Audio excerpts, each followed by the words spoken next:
Hi, and welcome to another episode of Spite Incorporated with your host, Nace Flaw. And this is probably going to be really short and more of a test, as everything I do for this is a test. I got a new piece of equipment that hopefully will actually make the audio sound good, hopefully be a nice input. I'm hoping for any vocals I'd like to record. So far, I've been messing with it for the past hour, and not so much luck. So my hope is not high at the moment, but I'm just going to keep trying. I'm hoping that whatever I record, I can just blast through Nectar and Isotope Nectar, great program. Any Isotope product for equalizing and just general mastering is pretty decent. Nectar is specifically for vocals. Very nice. Kind of pricey, but it's worth the money, I think.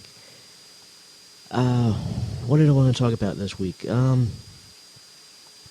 Couple things.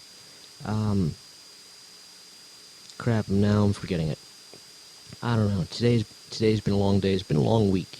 Last Friday was my birthday. My father and wife took me out to the Flyers game, which the Flyers, damn, was that disappointing. But it was still a fun night. Just, unfortunately, it was a really crappy game, and last night we actually saw the first decent Flyers game of the season. Not in person, but just, the city as a whole. So if you like Flyers, if you like hockey in general, I'm hoping this is a sign that they're slowly getting something together. Hopefully their act. One thing I wanted to point out, I had a very stressful call this afternoon. I had a sales rep that called in and asked me, can you look into this domain and tell me who's hosting it? And I look it up, and it's registered to Enom. The name servers, basically where the files and the emails, if there are emails, are being maintained. We're at a second company, this Dyna something. It wasn't Dynadot, but it was Dyna something. And but then if you actually went to the website, you could see that it was designed and maintained by a third company. And so the sales rep says, well, what do you need? What do you need to update to your design? And I'm like, well, we need to update the domain settings, which would be this Dyna whatever, but I'm willing to bet the way it looks, it's just the website was completely, it was very obvious to me that it was not just designed by somebody and handed over to the customer. It just had one of those looks that it was owned and maintained, and it was everything by the designer, but they just happened to, the main image happened to have this restaurant's name in it. Because you can tell. You can tell sometimes. You deal with websites long enough and you can tell.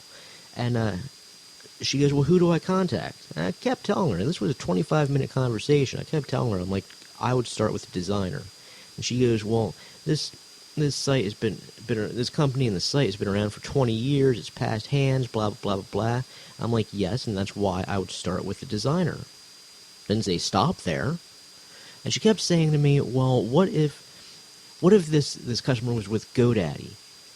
Well, if they were with GoDaddy, then they were probably registered with GoDaddy and hosted by GoDaddy, and they probably designed their own site, or whoever did design it just, used the files there.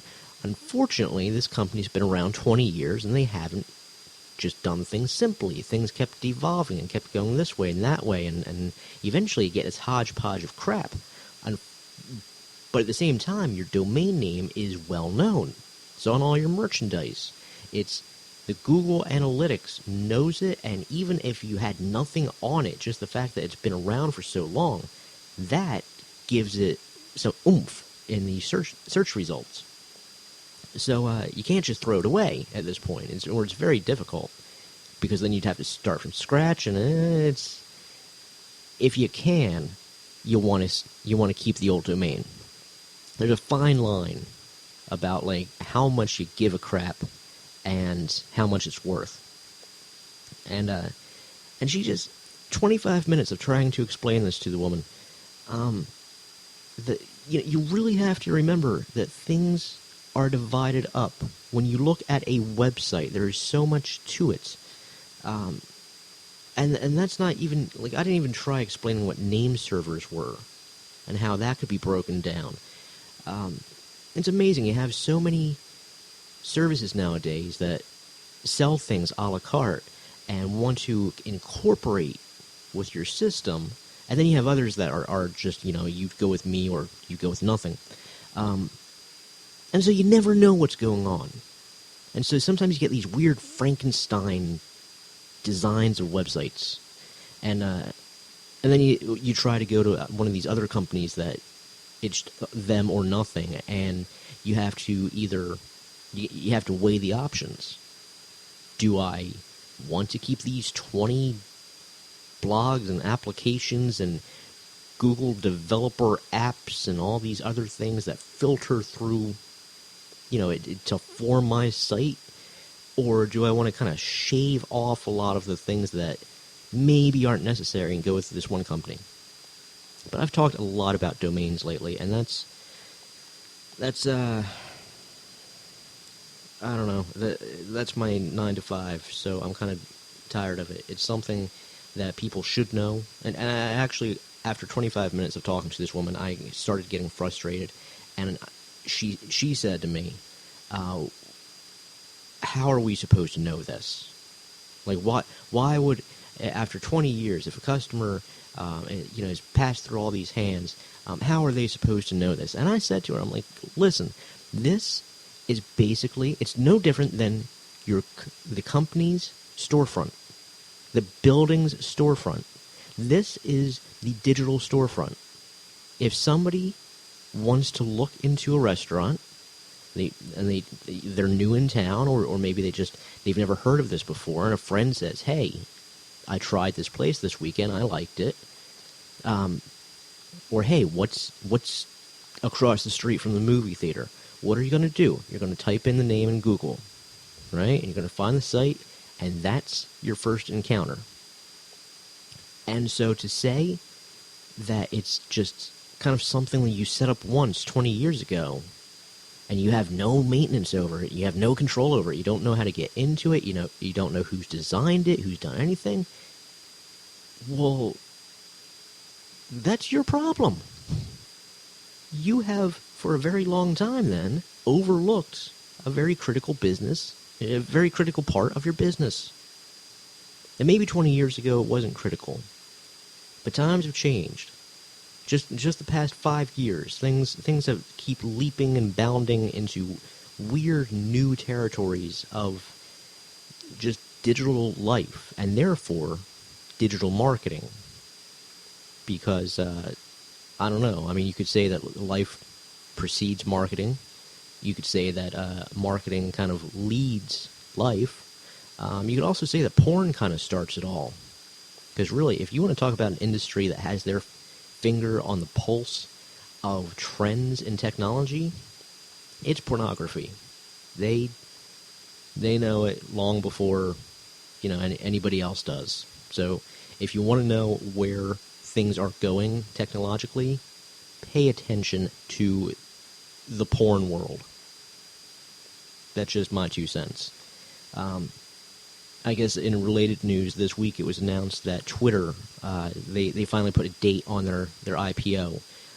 I think I'm actually going to make my first investment. I'm 31. I see. I don't invest in a retirement fund, but I'm more interested in something like this. So maybe I'll just buy one share, just ride it out for a day. And that's it, because that, like Facebook, they tanked after the first day. It was pretty bad, and then I think it leveled out. if I recall correctly. So Twitter's probably going to do the same thing. It probably won't even start, half of what Facebook did because of what happened with Facebook. But it'll be interesting to watch. And then we may see changes. I mean, did we see radical changes after Facebook went public? I don't think so. I don't think anything that we wouldn't have seen if it stayed private. It's still Zuckerberg doing what Zuckerberg does. A lot of new facts have come out about Twitter, about how their business is run. They were, of course, called misogynistic because they don't have a lot of women on their team, which I can't really... I didn't look into it enough to really debate, but that's kind of hard.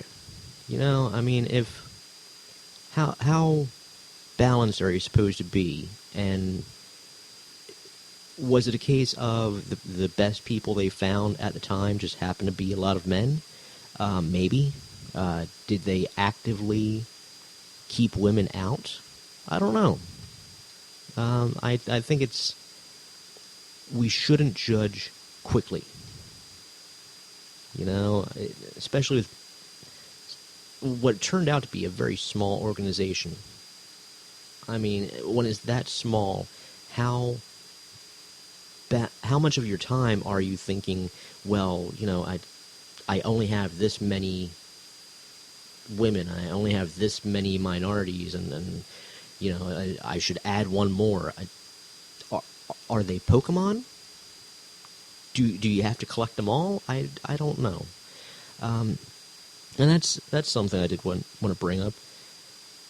For some reason, I got tasked with being the birthday manager of my department, probably because they completely ignored mine. Now, I did not say anything. The wife brought in, she made treats for me. I took the treats in, and I emailed everybody saying, hey, on behalf of my birthday, here's treats. But as far as, I didn't ask for a card. I wasn't pissed when I didn't get one, because I'd seen plenty of birthdays come and go, and people didn't get cards. In fact, out of the 5 birthdays I've seen, one of them got a card. Nobody can really explain why that one did. Kind of strange. Especially since he was the new guy. So maybe it was just the fact that his file was the most recent, went through the boss's head the most recent. It doesn't matter. But so somebody basically makes me the commandant of birthdays and tells me, but don't bother this particular individual. He doesn't doesn't celebrate birthdays because of his religion. And I was in a room with just me and this gentleman later on in the evening, and I said, hey, just to confirm with you, because who knows, maybe the person that told me this was just messing with me, was just pranking me. I just want to confirm, is that true? And he's like, yeah, I don't celebrate birthdays. I'm not offended by them. Don't worry about that. But personally, I don't celebrate my own. And because of religious beliefs. And I asked, what religion was he? Knowing that Jehovah's Witnesses don't celebrate birthdays, but who knows? Maybe there are spiritualities that I don't even know about, or just practices that I don't know about, and I'm curious. I'm a writer. I want to give those little tidbits. I want to, if I'm writing a character, maybe they don't celebrate birthdays. Maybe they get offended when somebody does. I don't know. I've never met a Jehovah's Witness that was offended by birthdays. I've always been encountered very polite witnesses. I have nothing bad to say about any witnesses. Sure, we can laugh at the whole door-knocking thing, but every witness I've ever met has just been the nicest person, this gentleman included. And so I came home and I mentioned it to the wife, and she just looked horrified. She just, turned on me, you could get fired for that, which I just find to be a very bizarre thing. It's probably true. I do not know what's offensive anymore. It's just, I think we live in an overly PC world, but I don't think that just asking somebody's religion in a friendly manner is a bad thing, is offensive in any way. Because I want to know, like I said, I want to know about people. I want to know what makes them tick. And I don't know about dietary needs for Jehovah's Witnesses, but let's say it was a Muslim thing. Muslim and what is their thing? Halal and Judaism, which is kosher. There's a lot of dietary restrictions. I mean, technically Christians have dietary restrictions, but I've never met one that actually followed any. At least not among the Catholics I grew up with.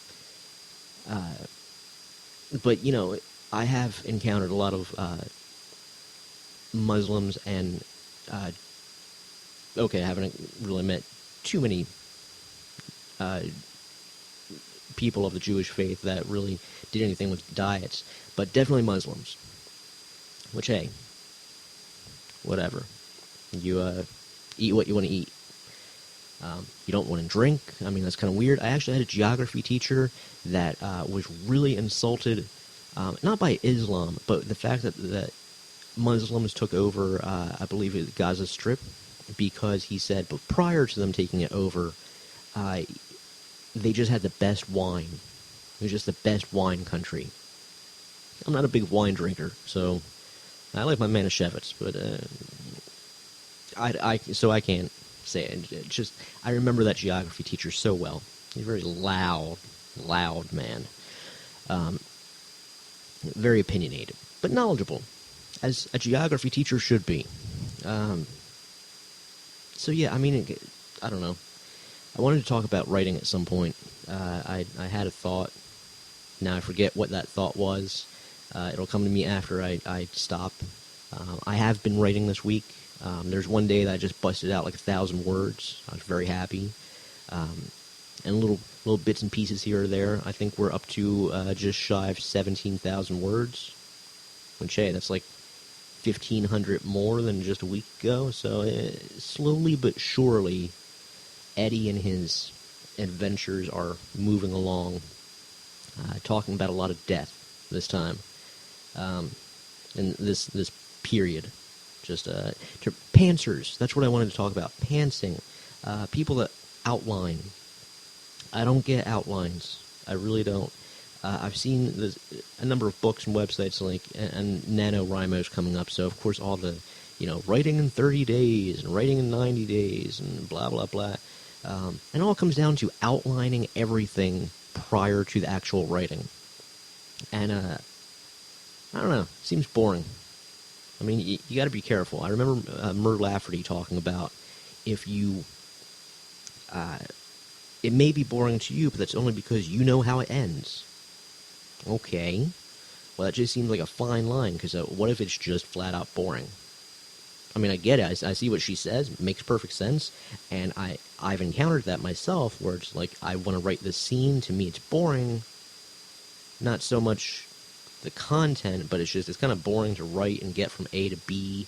But that's only because I've already kind of envisioned it for days now before it's actually getting on paper. Or maybe it's just boring. Every man's gold is another man's trash. So yeah, there's going to be a lot of stuff in the next couple weeks as NaNoWriMo amps up, and if you're involved in that, God bless you. I don't know how you have the time, but good for you. Enjoy. Try to get out of your room once in a while, at least to go buy some Starbucks. Even if you have coffee at home, just change the palate. Makes you appreciate the home coffee a little bit more. You know what I mean? But it's getting late, and I think this is good enough for this test. Hopefully this audio quality is to your liking and to mine. We'll see. Of course, visit the website at black-ring.net. You can find all ways of contacting me, but the best way is probably tweeting me at A Coincidence, and like the Facebook page at facebook.com/A Coincidence. Okay, until next week, you have a good one, and sit tight. We're going in dry into NaNoWriMo. Peace.